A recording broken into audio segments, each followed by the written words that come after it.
Do you know what really sucks? Is sitting down to edit your project and realizing that you have gaps in your coverage or shots missing. You need to have a really good, specific, and detailed shot list. Head over to filmmakerssecrets.com/shot list, SHOTLIST, to get a killer shot list template along with some training where I show you step by step exactly how to use it. So we shot there in the morning. We went back to our Airbnb in the middle of the day, and then we were supposed to go back at night for some very important shots, but it started raining. And I was like, that cannot happen right now. There's like a lot of money that's into this. There's a lot of thought. There's a lot of precision that's going into this. We had other things that we were shooting for the next 2 days. All these actors are flying in from out of state. And at that point, I said, like, I don't even know if like we're going to be able to do this. Filmmakers have the power to evoke emotion, inspire thought, and drive universal change in this world. Right now, a real seismic shift is happening in the film industry. This is your best chance to join a new filmmaking movement. You have been called to create an everlasting impact with your unmatched, deep desire to tell authentic stories. So how does a filmmaker thrive in an environment that is almost intentionally designed to bring you down? That is the question, and this podcast reveals the answer. What's happening, filmmakers? It's George VK. Welcome to Filmmaker Secrets podcast, episode number 70. And I have with me an up-and-coming filmmaker, Jesse Welch. Am I pronouncing that last name correctly? You are, just like the grape juice. Perfect. So, Jesse, go ahead and say what's up to our filmmakers and reveal the one filmmaker secret that you have been keeping from us. Hey, what's up, filmmakers? The one filmmaking secret that I would say that I've learned from my experience is that perfection is not the goal. Even though it's like, sometimes you think about, oh, I want all these shots to look completely perfect. But really, I think like where you find your individual creativity is, yes, doing things to the best technical quality that you can, but also realizing those parts of yourself that aren't exactly perfect and realizing ways that you can be vulnerable with your audience. That's a beautiful sentiment. And I appreciate you sharing that so much, because I think as filmmakers, but quite frankly, just as human beings, we always strive for this elusive concept of perfection, right? We're worried about what other people are going to think. So we try to get our product, our film, our behavior to that perfect level, thinking that, you know, others are going to be looking at it and they're going to be judging me. Like, how am I going to be able to deal with that? I have to get it to this state where I think it's going to be just absolutely perfect. Everybody's going to respond to it positively. And I'm going to level up my filmmaking, you know, game, my skills that much more. But truly, I think it's so true. What you're saying is that as long as you can be happy with yourself about the discoveries that you're making throughout the process, then you can totally be, you know, rest assured that perfection is just this elusive concept that we're streaming for, but it's not something that we're necessarily ever going to get to. How do you deal with that truth of the fact that it's more about the discovery rather than this finished, perfect product that you're chasing? The way that I looked at it in the production of this short film that I just made over the summer is that once you think you're on top, that's when you start to fall. So, of course, I'm very early on in my career, but I think that's a lesson that I did learn in that I'm going to continue to learn. I think it's like continuous humility, that you're always climbing up that mountain is what I think is going to ground you to reality, but also is going to make you a better filmmaker. So I think one example that I can call upon that really proves this point is that my first short film was meant to be intentionally bad because Nice. I wanted to get used to the rejection of it. Of course, I learned a little bit about storytelling and I wanted to kind of show my acumen in that way. But in a lot of other ways, I knew I didn't have the best equipment. I knew I was using people that weren't actors. I knew that I had never directed before, but I wanted to put something out there so that I could say to myself that like, I put a short film out there, and now it goes back to what we just talked about with perfection, because now it's like, okay, I know that's definitely not the best I can do, it wasn't like I put everything out there, but I'm going to build on top of that and put bricks down every day so that eventually I can get to the point where I'm doing something that I didn't think I was going to be able to at this point. So, I think that and I think a lot of the reason why people don't want to put their creativity out there is because they have fear of rejection, right? It's it's kind of like with public speaking too. It's like you feel like people are going to judge you for what your contributions are to the world. And especially I think if you're a writer too, because you're kind of like placing your own particular expression of the world. And so if somebody doesn't necessarily agree with that, it's like it seems like you put yourself out there and you feel rejected. But I think once you are able to say like, hey, like I'm going to put this out there, some people are going to like it, some people aren't going to like it. We need to build off of that. And I think I think talking about fear a little bit more too, I think what happens is that once you can, I don't know if get over is the right way to phrase it, but once you can realize that it's about the path and it's about the ups and downs that happen through that path rather than just like reaching a destination, then I think it allows you to like do other things that might not 100% feel like they're totally related to film at the same time, So it's like, I got a job with a baseball company last year, and it was a job as a filmmaker and kind of like a content creator, but like a little bit more of a marketing sort of position. So it wasn't like exactly related to film, but throughout that, I got to do some product videography. So I learned a little bit more about lighting and things like that. But it's like, I didn't go to film school too. So at that point, I was like, I don't know if I want to do this job because I don't feel like I'm a professional videographer yet. But I think I just really knew that I like to make films and I love stories. And so I think that pulled me. I think that's like a big thing too, is like feeling that pull to do something, regardless of all of the technical things you need to do to get there. It's like, if you feel that pull, you'll do anything it takes to get there. And so like, I think that was one thing. And then I learned a little bit more about lighting and composition while doing that job. And then, actually my boss, he's a great guy. And he was just like, yeah, like try to get on some more sets. So I ended up reaching out to a casting agency in New Mexico. I don't think I'm supposed to reveal I'm a part of this yet, but I reached out to a casting agency in New Mexico, and I got onto a big Hollywood movie with my favorite director, which was just absolutely insane. But I was like, thank you. Yeah, it was like a background actor position, but I really wanted to do it so that I could see up close how my favorite director works, and then how the dynamic between him and the actors works, and that was like another thing that I noticed there too, is that like, even though these are big Hollywood people that are making this movie for $100 million, they still make mistakes. Like the ND filter on the window wasn't like staying up the way it was supposed to, and they were just like trying to staple it like in the middle of the scene, and then like one of the extras had an object that they weren't supposed to have in their hand, and like things like that, and it's like, oh, that's probably going to make it into the movie. So it's like you can see how even when you get to like the highest level, people still make mistakes. So I don't get why we're so swept up in like whatever stage we're at. We're so swept up in like, oh, I need to make this absolutely perfect, because like nothing ever is. We're human. Yeah. But yeah, it's like, but at the same time, I definitely do have, with the resources that I have, it's like, I don't have like the most insane camera ever, like the most insane like audio equipment ever. But like, I really try to, with the knowledge that it's never going to be perfect, I try to have a really like keen emphasis on quality too.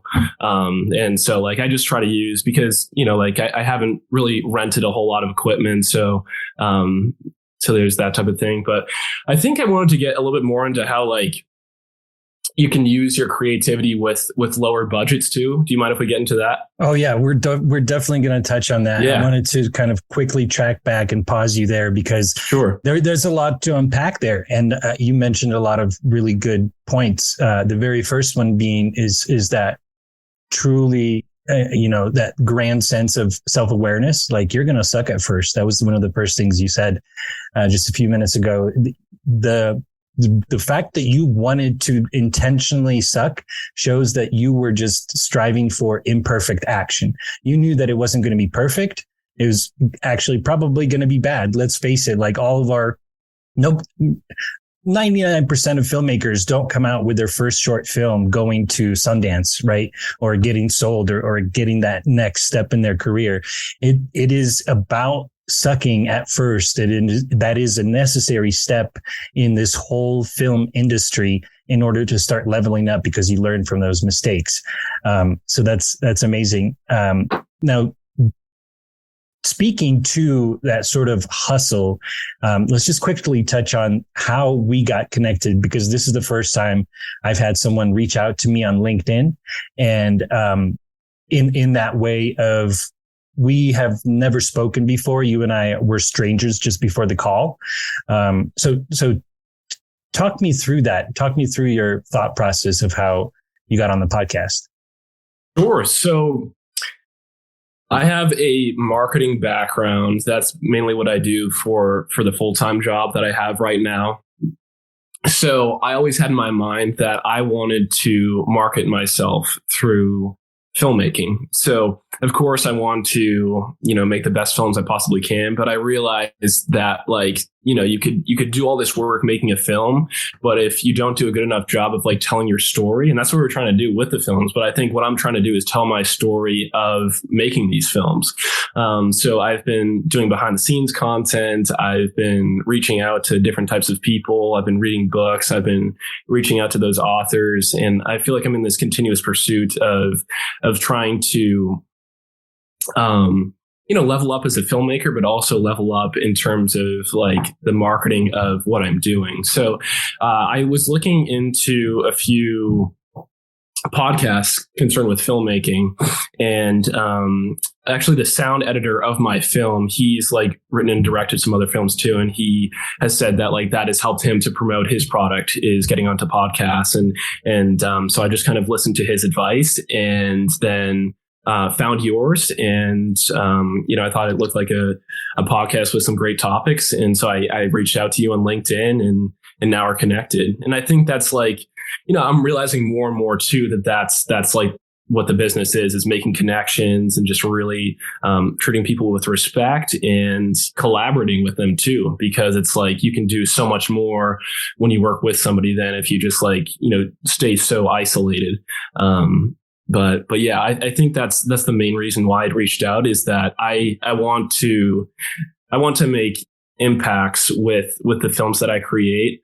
I don't want to, just kind of put it out there, because it is so easy to just see it on YouTube and then just kind of move along with your day. But if there's a story behind it, if you show the behind the scenes and you lead people to the premiere, or whoever you're going to show the film with informing them that it took a lot of work to get there, I think it means so much more when they watch it. And then also just kind of after too, because you can show people, okay, we're trying to get into a festival now, we really need your help and things like that. And I think that it can also, what my future intentions are is that, I hope that, future distributors and investors can kind of see how there's a click a little bit around the types of films that we are creating. It's people are interested in the final product, not only because they want to see the film, but also because of what they've seen leading up to it. And I think that just I've been really inspired by some people on social media, like Danny Gavertz. I don't know if you've heard of him, but he's making his first feature film through YouTube, which I think is really cool, and maybe a little bit of a deviation in the normal filmmaking route. So I think I'm just kind of using different sources of inspiration, whether I read, whether I watch things on YouTube, and I think it's just I want to just kind of tell the story of how we're creating stories. Right. Yeah. You're building up the reputation, and you're aware of the power of relationships, and that cannot be talked about enough, the importance of that, because it gets drilled into our brains, right? We always knew that this industry was about the power of relationships and building those connections and nurturing them, not in the sense that you're wanting something out of it, because, in a sense, yes, you're looking for these connections to see if you can be mutually beneficial down the road. But it really truly is about giving value to others, and how much value you can give is that currency that will eventually, you'll be able to reap those rewards and be able to, quite frankly, use those relationships for your own benefit. So that's really smart. Now, before we jump into your short film Spirit, before we get into the sort of tips and tricks of budget filmmaking and producing really high quality work for not very much in terms of budget and funding, Jesse, take me back, way back to the moment where you had this spark of inspiration that you understood you were meant to be a filmmaker, a storyteller. What was happening around you? Tell us that story. Sure. Yeah. I think I'll touch a little bit on my childhood and then jump a little bit forward to high school and college. But, when I was a kid, I was super into Spider-Man and the Spider-Man trilogy. And I think that's what really got me into movies. And I was like, this is so cool. And I was in a Spider-Man costume every day. Every once in a while, I'll like go out into the city in a Spider-Man costume and like take pictures with people. And, I think that was like the first immersion that I got into filmmaking. I'm like, I want to do something like that one day. So I like watched some behind the scenes stuff, but, and then I made some trick shot videos. I think me and my friend thought we were Dude Perfect or something. We're like, okay, let's make some trick shot videos. And then my uncle got me a GoPro. So I put my GoPro on everything, like my bike or like a lawnmower or like, just anywhere, and made some awful edits with that. But then I think like where I first found that filmmaking could be my passion was in high school. So I think it was around junior year, and I took this interim class. I'd never really like used cameras before or anything like that. But it was this like 1 week class in high school, and we were tasked with creating a dramatic video. And I was like, beforehand I'd only done like silly stuff. So I'm like, how do you even create a dramatic video? But after that, I just really fell in love with it. But I would say that like where I really felt that pull that I talked about earlier was in college. So in college, I studied communication and psychology. I took like one media production class. It wasn't entirely dedicated to filmmaking, but it was like, Photoshop and like a little bit of filmmaking.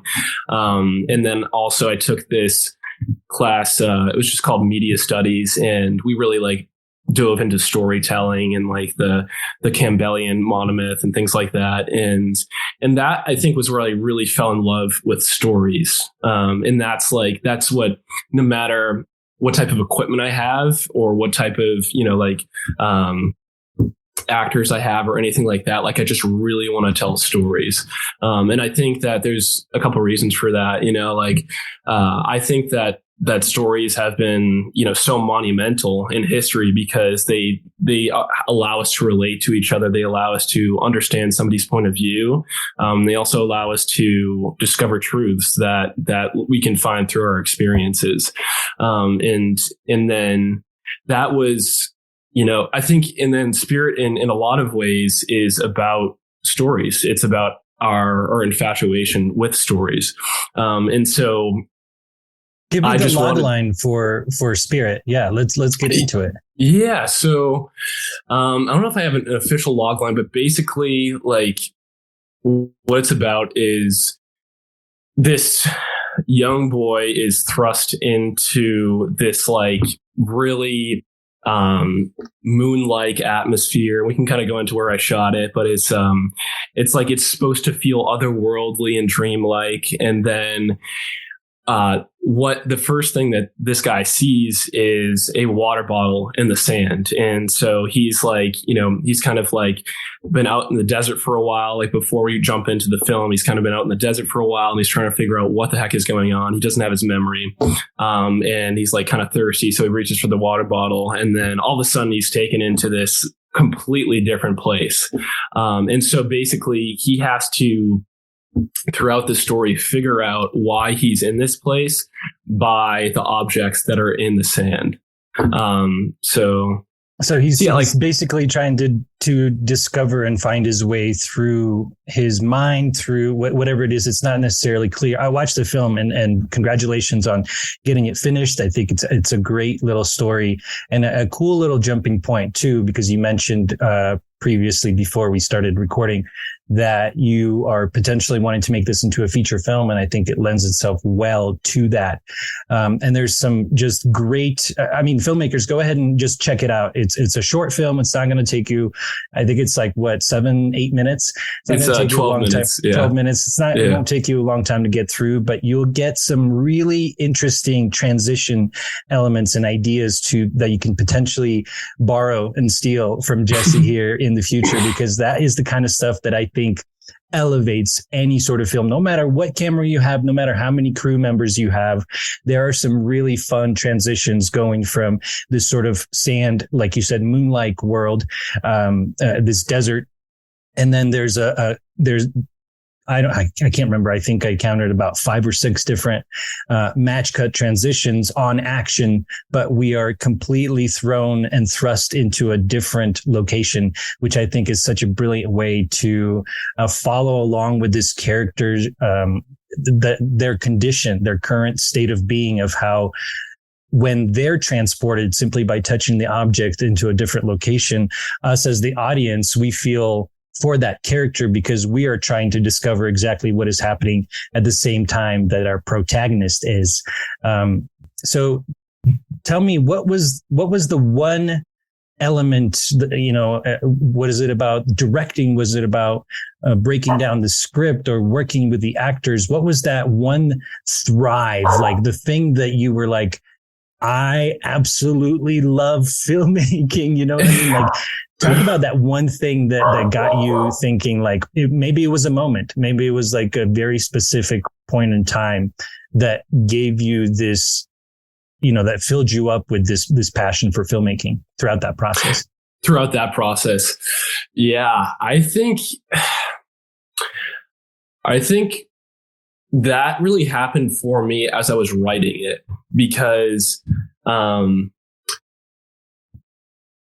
I had the idea for it in college. Now I'm about to be 2 years out of college, but it was kind of like permeating through my thoughts. And I'm like, okay, I think I just got to tell this story. And then I went to New Mexico, gotten that Hollywood movie. And then my friend hosted me there. And so he recommended this place called White Sands to go just to visit. And when I looked it up online, I said, okay, this is the location I want, because originally Spirit was supposed to be just set in one room, but it just kind of like, it advanced, I think, like some of the elements of the story when I heard about this place. But yeah, I would say like, where I really got jazzed up about the project was in the writing stage. And I think the writing stage kind of like lended itself. It was just like really intimately intertwined with like the cinematography and things like that too, because the way that I'm trying to tell this story is that, in a lot of ways, it's a story about like spirituality. It's a story about belief. But I think that sometimes that spiritual movies can be ineffective because they come to a conclusion that the director has or the writer has. But what I'm trying to do through this story is come to a conclusion that leaves it open. But at the same time, what I'm trying to show is kind of like my perspective through like other means. So it's like through cinematography, I don't want to reveal the shot that is in the movie, but it is one of those match cuts that kind of, to me, has a lot of meaning. And I'm hoping that it kind of like shines through. But it's kind of like, the basic rule of filmmaking, show, don't tell. So that's what I'm trying to do, is to kind of like show my perspective rather than like tell you have to believe this thing. Right. And I think that's like what really inspired me was in the writing process, and it was thinking about how all of these elements can come together, whether it's the music, whether it's the shots, whether it's the acting, awesome. Things like that. No, unfortunately, we have just about 7 minutes left in this conversation. The last 20 minutes have flown by. I feel like I need to maybe lengthen these because I wish we could keep talking, and perhaps you can come back for part 2. That would be amazing too. Or maybe you have another project down the line that is picking up steam. So definitely feel free to reach out. But, there's always that moment, that day on a film set where everything seems to be just going absolutely wrong, and the whole world is crashing around us. Whatever that is, whether it's the camera's malfunctioning or somebody's late out of the crew or the cast. Can you talk me through sort of a moment where you had to face the whole world and you had to overcome this big struggle, maybe during even this, set of Spirit, and how did you overcome that? Yes, 1000%. So on the second day of shooting, so we're shooting at White Sands, right? So it's in the middle of the desert and it's really hot. You have to shoot from 7 a.m. to 10 a.m. and then 5 p.m. until after, because it gets way too hot in the middle of the day. The sand kind of acts as like a reflector right up into your face.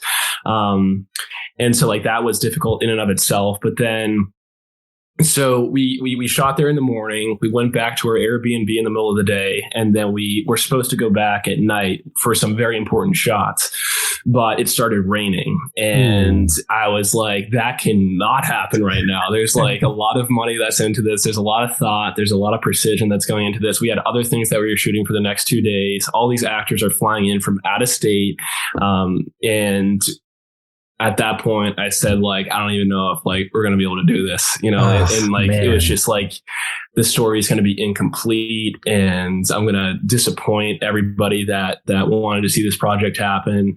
But then like my brother-in-law's brother, who was in the film and did a lot of behind the scenes stuff, just kind of like came beside me. He's like, hey, like, dude, we're going to do this. I don't know how we're going to do it. I don't know if we're going to have to like shoot in the rain and like destroy our cameras, but we're going to do this somehow. And then I was like, okay, dude, if you believe we can do it, we can do it. And then like an hour later, the rain let up. And it was just like, okay, I guess we can do this. But then we went over there, we shot a few shots, and then it got up until 8 o'clock because we had to get there a little bit later. And then that's when the park closes, and it's a national monument. So like you have to be out of there at that particular time. And it was like, 7:55. And then the ranger starts shouting over the loudspeaker, you need to leave right now. And I'm like, okay, guys, let's just get this one more shot in. We got the one more shot in. And then he like drove over, got on top of one of the dunes. He's like, who's in charge here? I had to run up and say, hey, it's me. Like, we're supposed to be here. And it's like, oh, okay. But if you're not out of here in 5 minutes, you're in violation of federal law. So I guess we got to book it.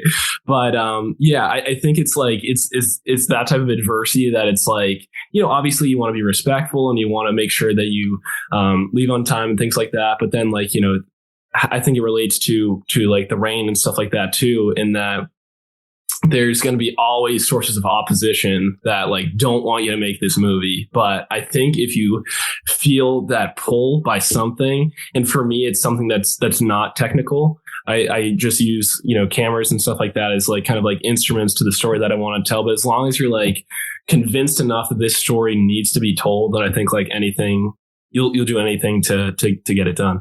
Beautiful. That's so beautiful. I love that story. Well, Jesse, thank you so much. I just have 2 more questions for you. This next one, the last one's going to be a doozy. Where can our filmmakers go to find out more about you, your work, and what's going on?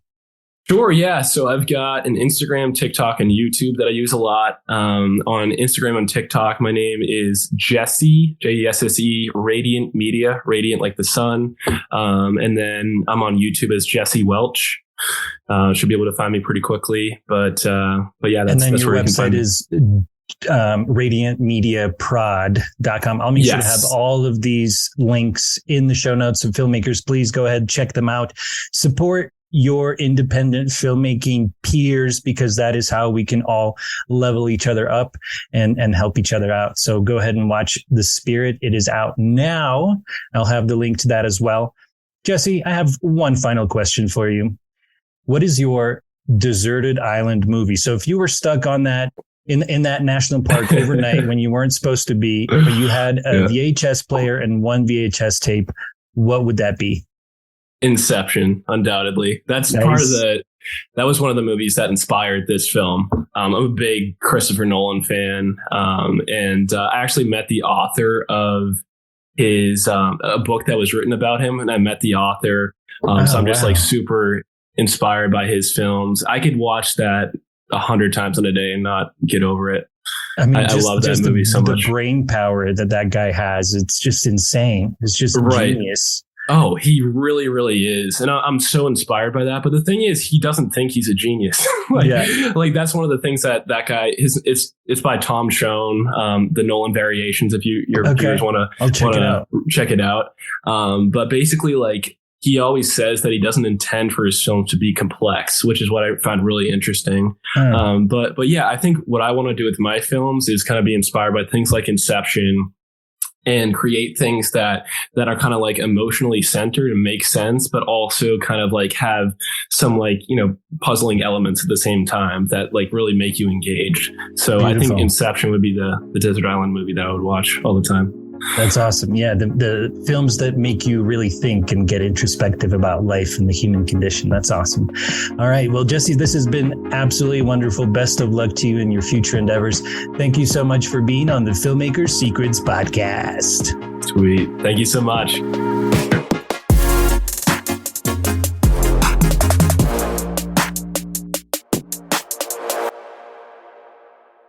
If you like that, then you are going to love my Cine Racing Challenge. This is a 7-day filmmaking competition where your mission, should you choose to accept it, is to write, shoot, and edit a short 60-second film in just 7 days for your one chance to win with over $10,000 in prizes. So head over to cineracing.com. That's cineracing.com to get registered.